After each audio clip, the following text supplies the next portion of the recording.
السلام عليكم ومرحبا بكم كيف العادة في قناتكم مطبخ فرح المتنوع مع فيديو جديد ووصفة جديدة. وصفتنا لليوم غادي نحضر معكم إن شاء الله حلوة الشباكية بطريقة مبسطة خصوصا بالنسبة للمبتدئات، ناجحة بنسبة 100% مع جميع الأسرار والنصائح.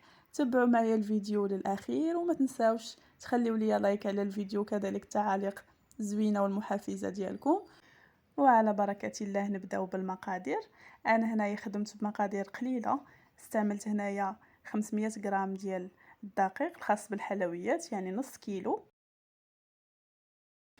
غادي نحتاج كذلك نصف كاس ديال العنبه، على عبار بالكاس ديال العنبه، نص كاس ديال اللوز ونص كاس ديال الجنجلان، كذلك نص كاس ديال الزبده نوازيت، الزبده يفضل انها تكون من اصل حيواني، نص كاس مخلط ما بين زيت الزيتون وزيت المائدة.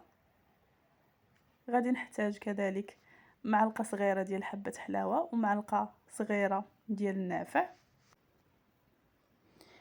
غادي نحتاج كذلك معلقة صغيرة ديال القرفة،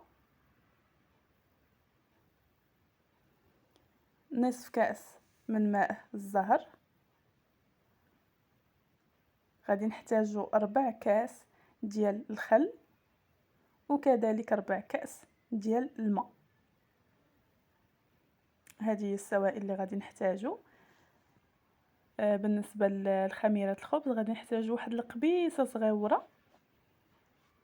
خميره الحلويات كذلك غادي نحتاجو 4 غرام يعني نص معلقه صغيره.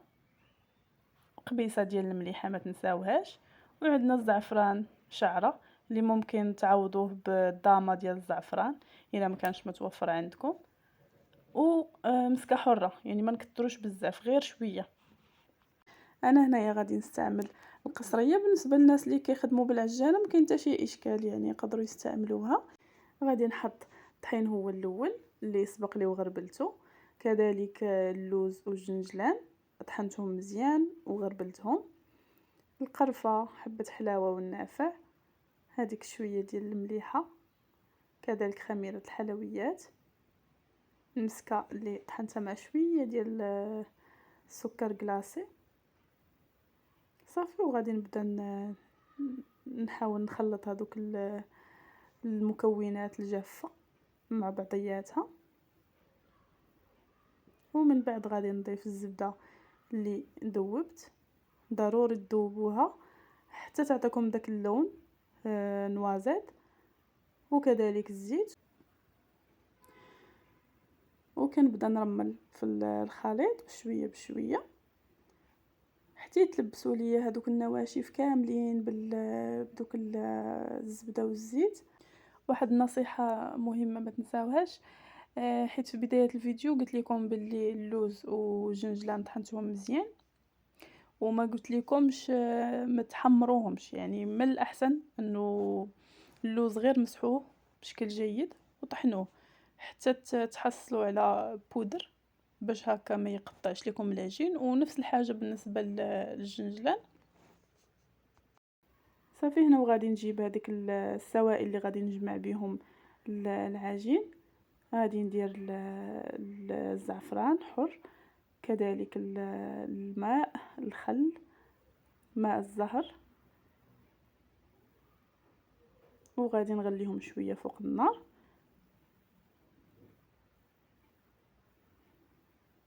صافي وغادي نبدا نجمع في العجين. هاد الطريقه سهله يعني ما غاديش تعذبكم الشباكيه ديالكم في العجينه. كيف كتلاحظوا هنايا انا غير كنجمع العجين، يعني ما غاديش نبقى ندلك ونعاود وندلك ونعاود. هذه الطريقه سهله وغادي تشوفوا العجين كيفاش ساهل، يعني كنتحكموا فيه كيف ما بغينا. صافي بمجرد ما كيتجمع ليا العجين غادي نقسمه على جوج ديال الاجزاء وغادي نخليه يرتاح تقريبا واحد الساعه. غادي نديرو في البلاستيك.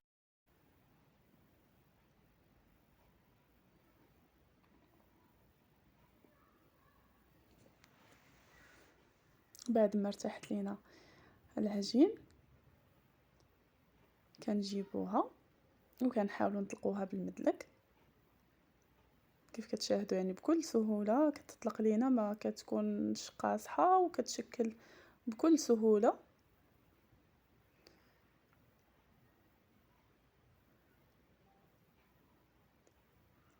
كنطلقوها بالمدلك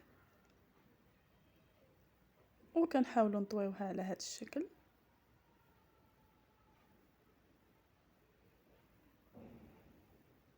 باش الشباكيه ديالنا كتجي شويه مورقه، كيجيو فيها دوك الطبقات وكتجي مجعبه من الداخل.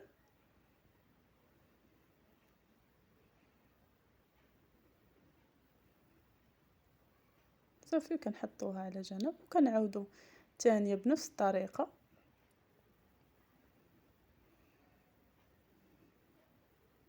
وكتزيد حتى العجين كتزيد كتطلق لينا مازال، وكتجينا سهله باش نشكلوها. وكنبقاوش نطلقوا العجين بشكل عشوائي، وفاش كنكونوا كنقطعوا بالقطاعه اولا بالجراره كيكونوا عندنا يعني ما هكا كنضيعوا العجين بزاف. هاد الطريقه كتعاون، يعني حتى طريقه العمل كتكون شويه منظمه.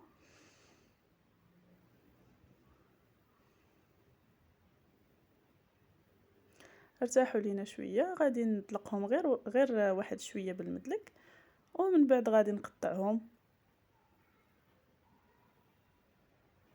على هذا الشكل. انا غادي نستعين هنايا غير بالمدلك، يعني ما غاديش نستعمل آلة التوريق. وكنبدا نطلق هذوك القطع ديال العجين على شكل اشرطه، وكنقطع الشباكيه ديالي. بالنسبه للطريقه ديال التشباك اللي غادي نشارك معكم اليوم، انا ديالي معتمده عندي كتجيني سهله.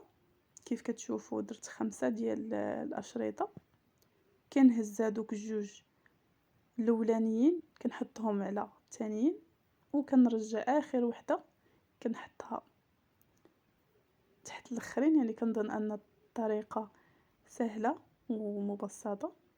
كيجي هذا هو الشكل ديال الشباكيه ديالنا.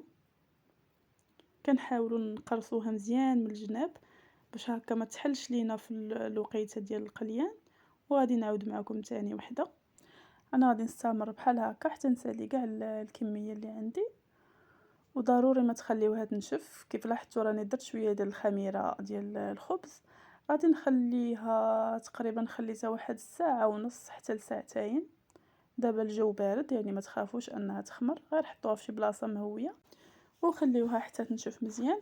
بالنسبه للناس اللي كيبغيو يخليوها حتى لثاني يوم عاد يبداو يقليوها، ما تستعملوش الخميره ديال الخبز.